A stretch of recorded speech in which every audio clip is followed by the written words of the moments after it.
السلام عليكم ورحمة الله تعالى وبركاته. مرحبا بكم معايا أخواتي في فيديو جديد على قناة كويزين أم يحيى. اليوم إن شاء الله الرحمن الرحيم جيت نشارك معكم بريوات بالكاوكاو والشوفان اللي كيجيو لذاذ وبنان وبمكونات اللي سهلة وفي متناول الجميع.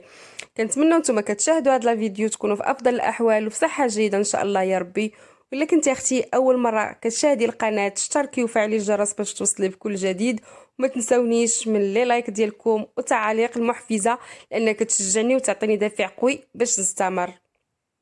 على بركه الله نبداو بالمقادير اللي غنحتاجو في هاد البريوات هادو.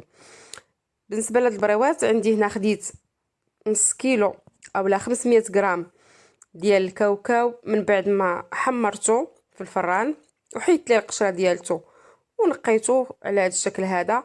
عندي واحد 300 غرام ديال الشوفان اللي حمرتها مع معلقه كبيره ديال الزبده. خديت مقيله ودرت فيها معلقه ديال الزبده كبيره ودرت فيها داك الشوفان وحمرته مزيان حتى كيولي لي على هذا اللون هذا وكنطفي عليه. عندي كذلك واحد معلقه صغيره اولا ربع معلقه ديال القرفه. عندي المسكه الحره واحد 3 ديال الحبات اللي مدقوقين مع سنيده. عندي هنا 300 غرام ديال السكر كلاصي وواحد 2 معالق يكونوا كبارين ديال الزبده. بالنسبه للقرفه اللي ما بغاهاش يقدر ما يستغنى عليها بلا ما يديرها، واللي كيبغي داك النكهه ديال القرفه يزيد واحد شويه راه كتبننا. عندي هنايا تقريبا واحد نص كاس ديال ماء الزهر اللي غنجمع به حتى هو الخليط، وكذلك واحد معلقه كبيره ديال العسل اللي غنضيفها. بالنسبه لهاد المكونات بجوج غادي نطحنهم مزيان. الكاوكاو غنطحنوه حتى كيولي ليا معلك كيطحن مزيان، والشوفان راه تا هو كنطحنوه. بالنسبه للكاوكاو راه فاش كنبغي نطحنو كنزيد معاه واحد شويه ديال السكر كلاصي باش كيتعلك ليا مزيان. صافي كنجمع داك المكونات كنضيف لهم داك شويه ديال القرفه غير التنسيم.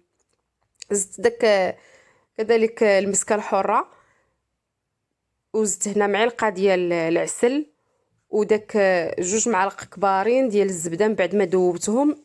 وكنبدا نضيف ماء الزهر شويه بشويه. عندي هنايا نص كاس هو اللي غندخل في هاد العقده هادي، وكنبدا كنعجنها مزيان كما كتشوفوا معايا. انا كنعجن وانا كنشوف القوام ديال العقده ديالي، خصها ما تجينيش خفيفه ما تكونش جاريه وما تكونش عاوتاني قاصحه.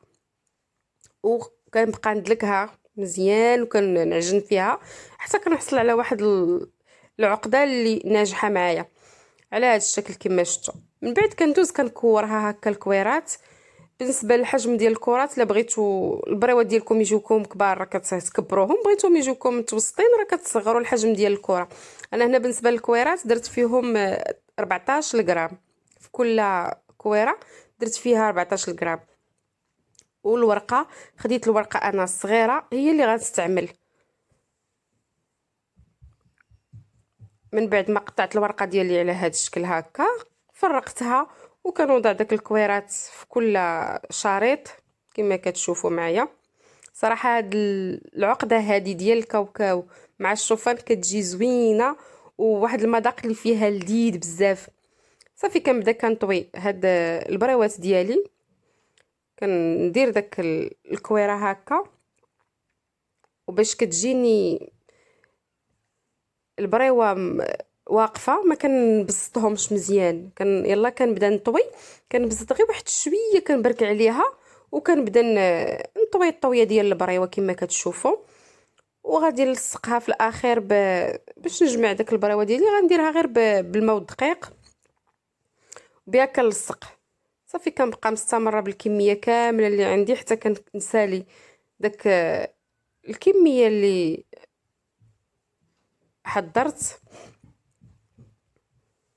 صراحه راه تيجيو واحد البريوات اللي لذاذ وساهلين واقتصاديين كما قلت لكم. صافي ها هنايا راه كنجمع داك البريوات كنلصقهم كما كنعرفوا جميع. راه كندخلوا داك الطريف اللي تيبقى كنحاول اننا نجمعوه مع الجهه الاخرى وكنلصقوها بحال هكا باش في القلي ما كتحلش لينا. انا كنحاول نخلي ما نسرعش الفيديو باش تشوفوا كيفاش كنلصقها صافي. وبالنسبه لهاد الطريقه هذه هي اللي كتعجبني صراحه، كنسرح الاشرطه كاملين وكنبدا كنجمع، لاني ما كتاخذ لياش الوقت،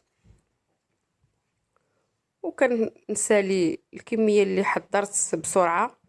صافي هادو هما البريوات كما شفتوا. من بعد كندوزو كنقليوهم في الزيت، نديروهم في العسل، كنطفيوهم في العسل كنخليهم حتى كيتشربوا العسل، وعاد من بعد كنصفيوهم. راه كيجيو واحد البريوات اللي لذاذ وبنان وفي نفس الوقت اقتصاديين، وتحضريهم لهذا رمضان هذا ان شاء الله الرحمن الرحيم، راه قريب على الابواب. كنبغيو نبدلو شي شويه، يعني جبت لكم واحد المذاق اللي مغاير شويه، زدنا ليه داك الشوفان اللي كيغير لينا النكهه ديال الكاوكاو. ما كتعرفيهمش شنو كتاكلي صراحه، كيجيو لذاذ وزوينين. هذه هي النتيجه النهائيه ديال البريوات اللي حضرت معكم اليوم. كنتمنى انهم ينالوا الاعجاب ديالكم، وتبارطاجيو لا فيديو مع الاهل والاصدقاء ديالكم باش تعم الفائده. وهنا كنكون وصلت لنهايه لا فيديو. شكرا على المتابعه، والى فيديو قادم ان شاء الله.